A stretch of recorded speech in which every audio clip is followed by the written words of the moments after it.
kamu mengerjakan ibadah, walaupun tampaknya sederhana, tapi sesuai dengan dalil, itu jauh lebih baik daripada kamu mengerjakan satu ibadah yang tampaknya banyak, tapi ternyata tidak berdasarkan kepada dalil. Hanya karena menyelisihi perintah Nabi.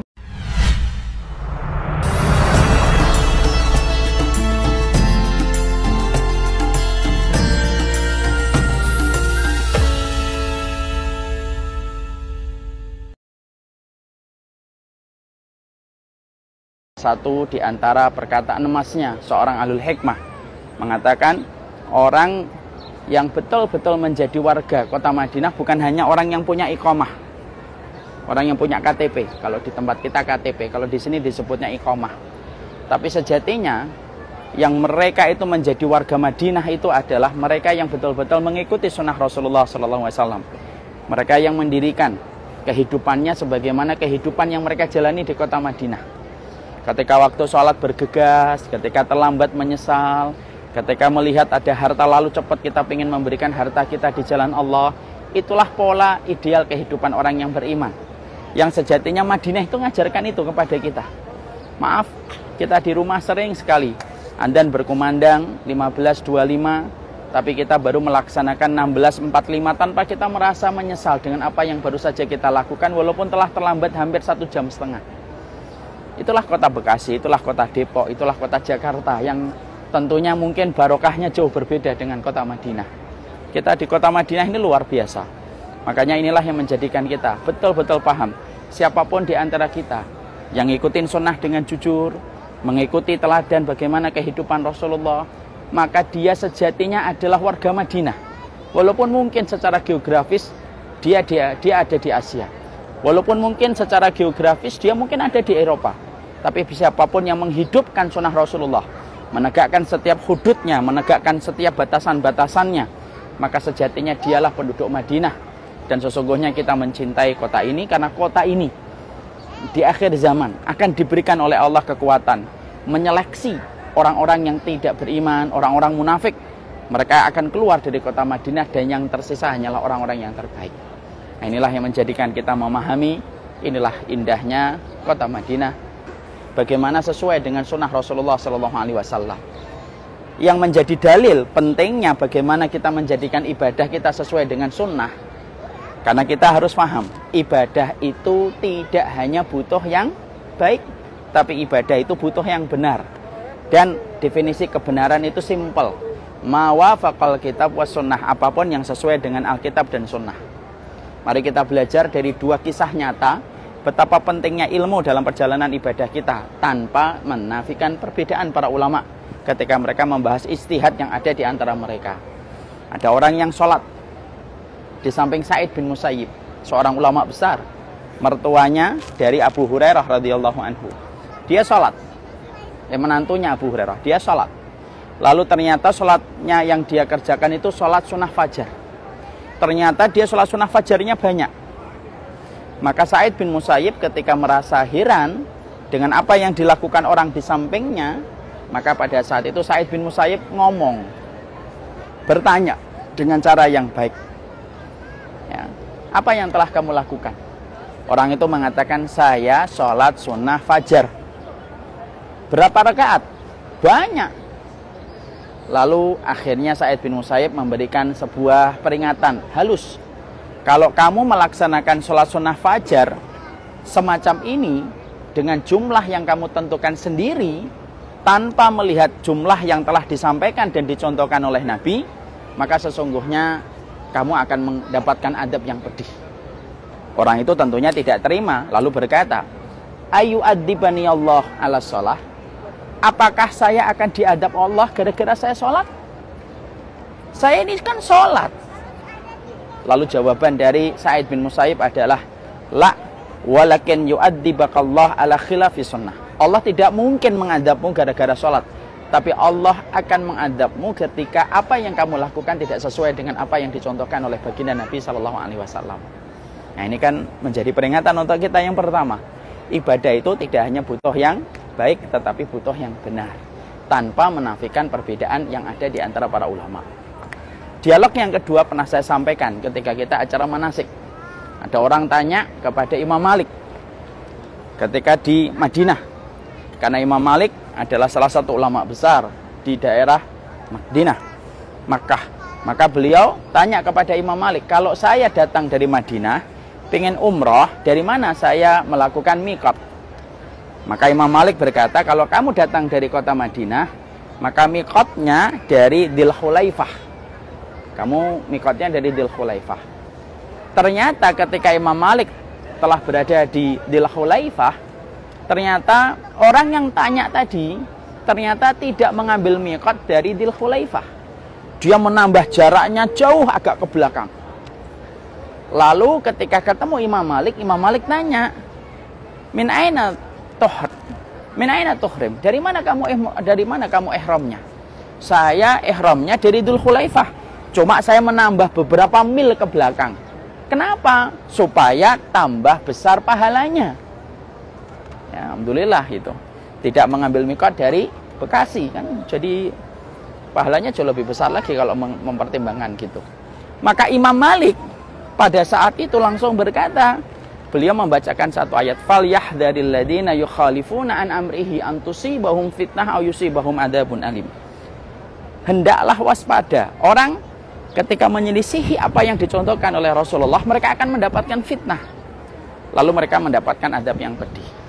Peristiwa Uhud tadi kita ambil, kita petik pelajaran kan, menyelisih sunnah Rasulullah. Langsung para sahabat diberikan oleh Allah hukuman. Bagaimana mereka mendapatkan kekalahan, 70 orang menjadi syahid. Adapun orang musyrikun yang meninggal dunia, 22 orang saja.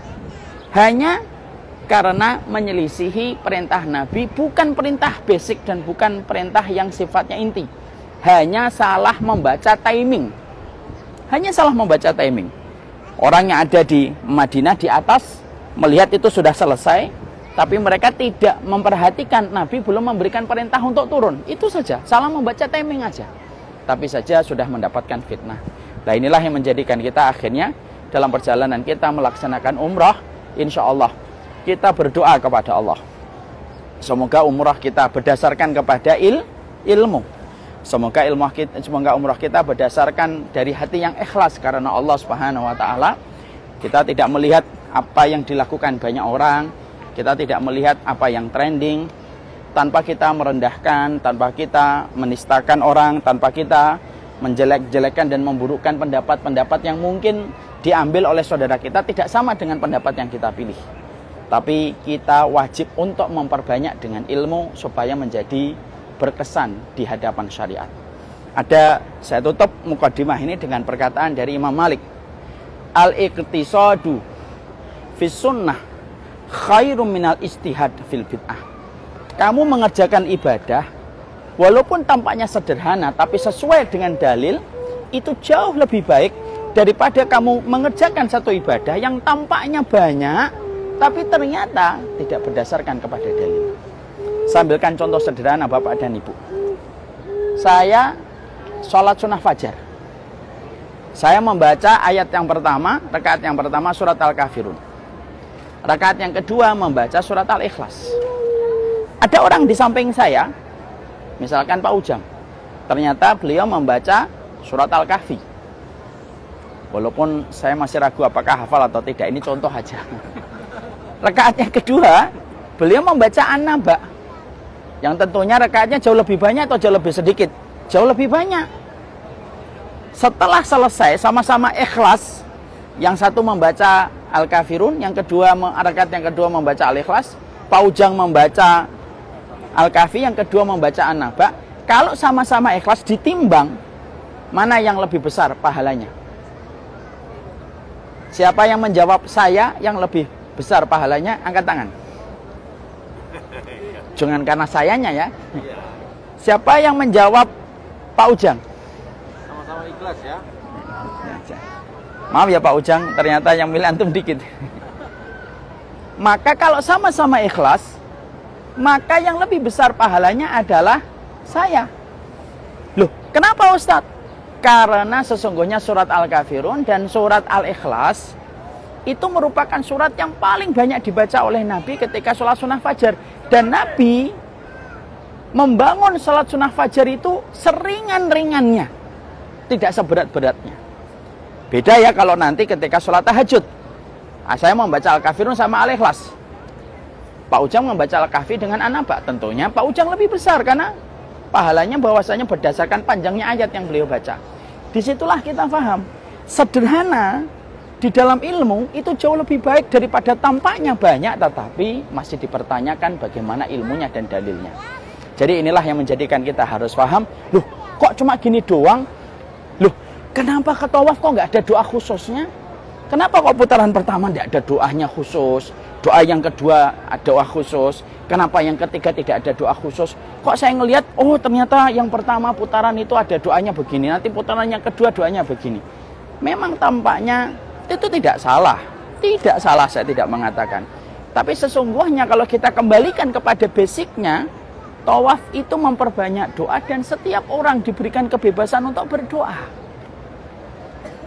Karena setiap orang itu hajatnya berbeda-beda. Kan kemarin saya sampaikan kan, ada yang membutuhkan anak. Ada yang mungkin anaknya sudahlah cukuplah. Sudah 12 mau apa lagi? Ada yang mungkin pengen punya istri. Ada yang pengen, sudahlah istri saya sudah luar biasa sesuai dengan kebutuhan saya gitu. Antara Pak Ujang dengan Mas Win kan permintaannya sudah berbeda. Walaupun di sini tampak kayak jomblo bareng berdua, tapi permohonan kita pasti berbeda. Itu contoh. Itu contoh. Nanti ketika kita sa'i misalkan, kok kita sa'i cuma diem, doanya lirih, pelan-pelan, kok yang lain bareng-bareng serentak, kok kelihatannya semangat gitu. Mungkin kan ada pikiran semacam itu. Wah, yang lain bareng-bareng, la ilaha illallah, la ilaha illallah. Wah, kalau dibuat seragam gitu tuh kan bagus gitu. Lah, lalu saya khawatir kalau saya tidak sampaikan ini, lalu akhirnya kita, waduh, kita baca doanya sendiri-sendiri. Lalu akhirnya mengucapkannya juga pelan-pelan. Padahal kemarin saya sudah sampaikan. Dan saya sampaikan kembali supaya ibu dan bapak yakin dengan ilmu. Yakin dengan ilmu. Kenapa kita tidak mengkeraskan doa? Kan kita kemarin sudah menyampaikan Allah sendiri yang pingin semacam itu ketika memohon kepadanya. Ud'u rabbakum tadarru'an wa khufyatan. Berdoalah kepada Rabbmu tadarru'. Tadarru' itu merendahkan dirimu.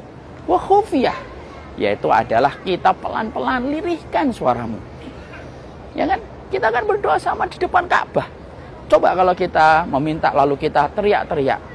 Tentunya alangkah baiknya adabnya itu adalah ketika kita dengan suara pelan dan suara lirih. Nah, itulah pentingnya kita mengembalikan manasik perjalanan umrah kita sesuai dengan ilmu, dan itulah yang menjadikan saya ingin menguatkan kembali. Moga-moga apa yang kita pilih, inilah pendapat yang benar. Tanpa menafikan dan tanpa menghinakan pendapat yang mungkin tidak sama dengan pendapat kita. Kalau ternyata kita lebih benar, tidak ada tempat bagi kita memuji kecuali Allah. Kalau ada saudara kita yang salah, ya kita doakan, bukan kita hina. Wah, pendapatnya begini, wah pendapatnya begitu. Enggak, bukan begitu Islam mengajarkan kepada kita. Kalau kita ngelihat ada saudara kita yang salah, didoakan. Karena bisa jadi satu waktu kita juga pernah salah. Bisa jadi di masa mendatang juga kita mungkin ada pendapat yang kita anggap benar, tapi ternyata itu pendapat yang salah di hadapan Allah. Dan kita kan tidak pernah tahu. Kita ini tidak maksum. Jangan menganggap kalau kita sudah belajar sunnah seluruhnya kita itu menjadi maksum. Sholat tahajud kita pilihannya selalu pasti benar. Dzikir kita pilihan kita selalu benar. Bagaimana kita puasa kita pasti benar. Belum tentu. Orang yang belajar sunnah itu belum tentu menjadikan dirinya itu maksum. Dan itulah yang penting kita bangun. Agak berat juga saya menyampaikan materi ini. Bukan apa-apa, karena sembari gendong Noman ini yang menjadikan berat. Hidup. Jangan pilih Pak Ujang. Maka beliau tidak nangis itu sudah syukur saya, Masya Allah. Maka itulah yang kita sampaikan. Saya tidak akan mengulang manasik kembali karena kita sudah sampaikan. Saya hanya ingin membuka pertanyaan. Ada tidak di antara pelajaran manasik yang telah kita lewati yang mungkin Bapak dan Ibu agak kurang jelas? Atau mungkin ada yang bertanya, Ustadz, apakah ada perbedaan pendapat tentang masalah itu? Mangga, saya persilahkan supaya kita semakin terbuka pikiran kita ketika menjalankan satu ibadah. Mungkin ada yang ingin bertanya, atau mungkin ada yang menyampaikan sesuatu, saya persilahkan. Ya. Ya. Maaf ya saya lewat. Iya.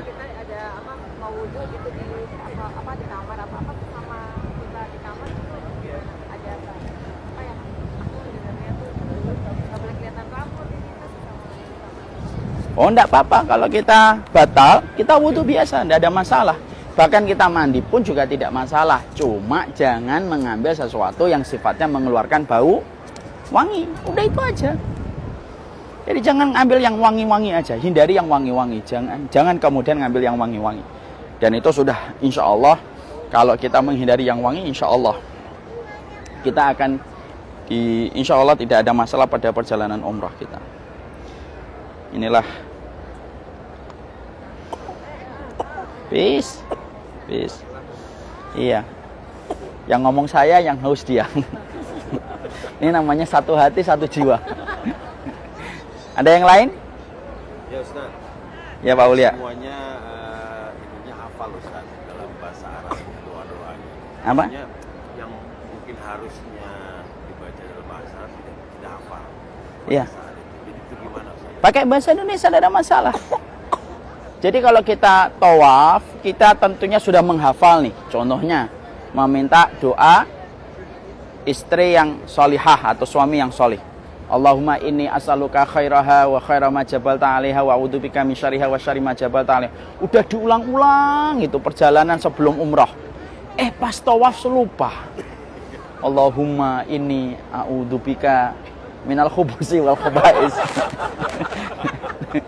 Yang keluar malah berlindung diri dari setan jantan dan setan betina. Lo apa hubungannya? Malaikatnya nanya, kamu doa apa sih ini? Ya kalau ternyata lupa, enggak apa-apa. Ambil handphonenya, baca, atau bawa bukunya, atau bawa kertasnya. Ada jamaah yang kemarin nanya, belum saya jawab sampai sekarang ya. Doa ini apa Ustadz? Saya pengen begini, nanti doanya apa? Doanya begini, nanti apa? Nanti malam saya akan kirim. Kalau memang merasa sulit untuk menghafal, nggak usah dipaksa. Hadirkan kertasnya, dibaca. Kalaupun akhirnya nanti susah khusyuk karena membaca, ya sudah pakai bahasa Indonesia aja.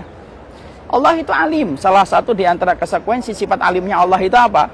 Allah tidak membuat satu ketetapan kewajiban bahwasanya semua doa itu harus berbahasa Arab yang ada di dalam kitabullah dan sunnah. Pelajari aja maknanya begini kalau doanya. Sudah maknanya aja diambil. Ketika kita belum mampu menghafalkan doa yang sunnah yang ada di dalam kitab. Paham, Pak Aulia? Mau apa yang ingin didoakan? Kelihatannya saya sudah bisa meraba doa apa ya. Ya, silakan Ibu.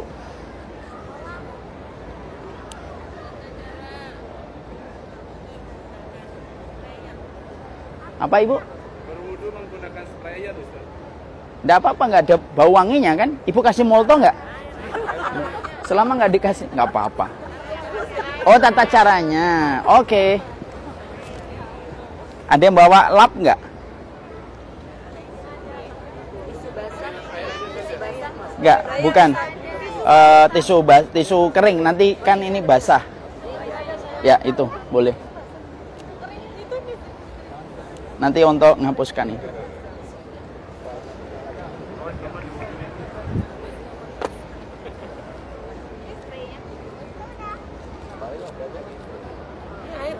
Ya.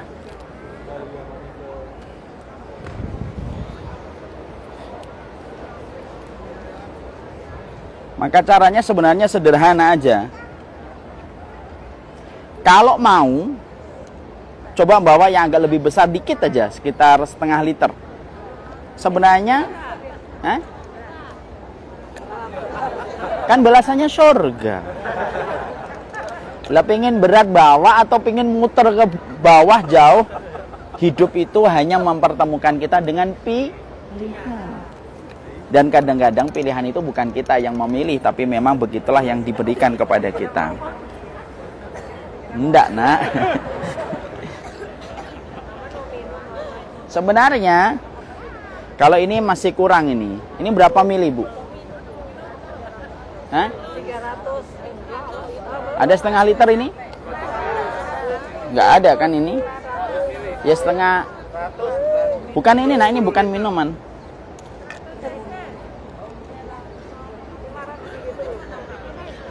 Ya ini 500. Ini kurang dari ini pun bisa ini. Segini insya Allah. 500 mili lah.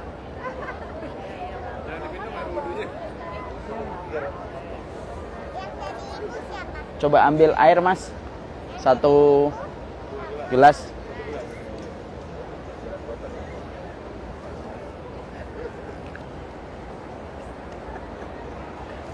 Balik sono. Kenapa saya ke situ ya?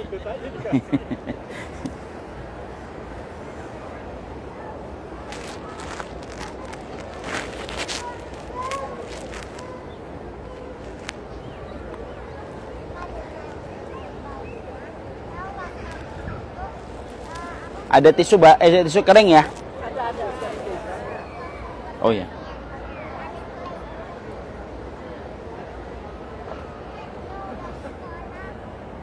Jamnya mau dibuka nggak, Sat? Iya. Sat, Noman mau dipegang. Boleh.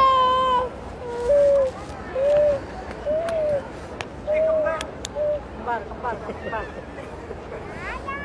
Kita main ya, kita main larian ya. Oke.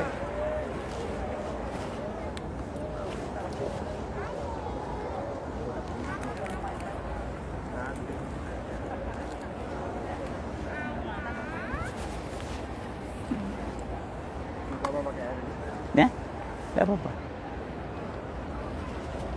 Nanti tolong sama-sama mengeringkan ya. Ya. Bismillah.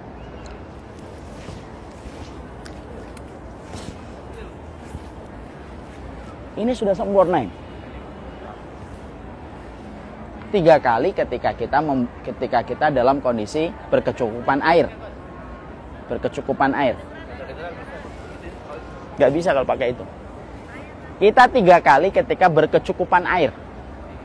Tapi kalau dalam kondisi-kondisi semacam ini, yaitu kondisi-kondisi darurat atau warik semacam ini, cukup kayak ini sekali. Sudah? Belum, ini baru aja.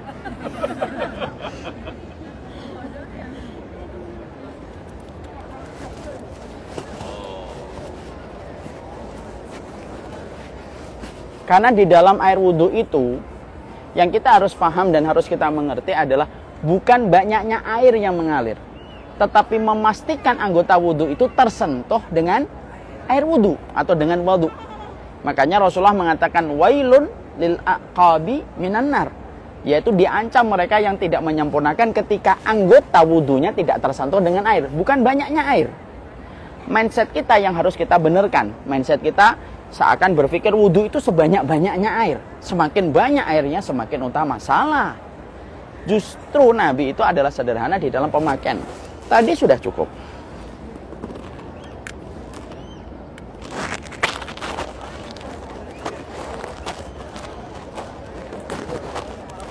Ya.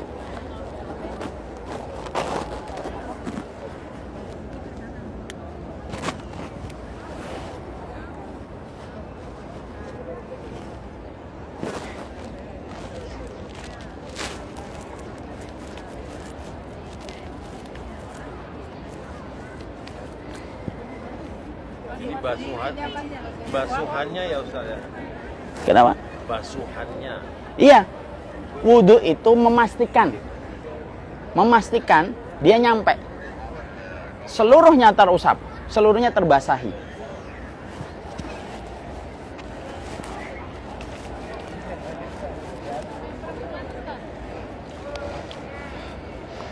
Selesai. Masih ada ini. Sepertiganya. Cukup atau nggak cukup? Cukup. Jadi itu yang kita harus pastikan. Jadi mindset kita tentang wudhu itu harus kita luruskan. Bukan banyaknya air yang menjadikan barokah, tapi justru semakin sederhananya air, justru itulah yang barokah. Karena Rasulullah SAW itu orang yang paling peduli tentang lingkungan. Sebelum orang Greenpeace bicara tentang lingkungan, Nabi itu konsepnya sudah visioner, beyond dia pemikirannya. Sampai urusan air pun sudah dipikirkan oleh Nabi. Bisa bayangkan ya, orang hari ini mengatakan, ayo hemat air. Nabi itu sudah mencontohkan penggunaan air itu betul-betul sesuai dengan hajat. Bukan sesuatu yang sifatnya berlebihan. Jadi sebelum orang hari ini mengatakan bahwasanya air dan bumi adalah pinjaman anak cucu kita yang akan kita kembalikan, Nabi sudah betul-betul menjelaskan konsep itu di dalam masalah beliau bersuci. Paham atau tidak? Ini masih ada ini airnya. Masih kelihatan airnya? Cukup atau tidak cukup? Cukup. Jadi insya Allah ketika nanti kita jalan, kita bawa yang kecil, kemudian kita melipir, bawa tisu kering, setelah kita usap, insya Allah sudah cukup. Kalau yang perempuan, ketika dia membuka ini adalah aurat, atau kalau bisa temannya yang menutupi. Dibuka pelan-pelan, sebatas sesuai dengan anggota wudhunya aja. Nanti kecuali jilbab, jilbab diusapkan di bagian atasnya aja. Tidak usah dilepas jilbabnya. Kalau rambut, kalau jilbab, di mana mengusapnya? Sampai batas terakhir dari rambut kita, ila muakharatir ra'si. Ini muqaddimatur ras, ini namanya muakharatur ra'si. Sudah sampai ke belakang, tek. Sudah cukup. Lah rambut saya panjang Ustaz, nggak usah gini juga. Cukup aja sini, tek. Sudah cukup. Diusap. Kaki diusap aja, tapi dengan syarat sebelum memakai kaos kaki dalam kondisi berwudu. Paham di sini? Hah? Kumur enggak usah, karena ini kan yang diutamakan yang anggota-anggota yang wajib, Bu. Ya kalau kita kumur 3 gelas habis. Belum lagi wah seger ini, gelek. Sampai ditolak. Ketika mau dibuang, loh mana tadi? Ternyata udah masuk ke perut. Tolong siapa?